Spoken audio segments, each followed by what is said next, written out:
I've been needing to sneeze since fucking 9 a.m. this morning, and it's currently 10 p.m. So I've been needing to sneeze for over fucking 13 hours. Thank you.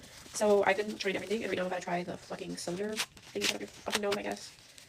I don't know. We'll see right now.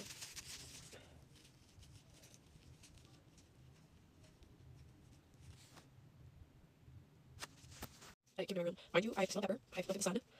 I've tickled my nose bridge. It's literally.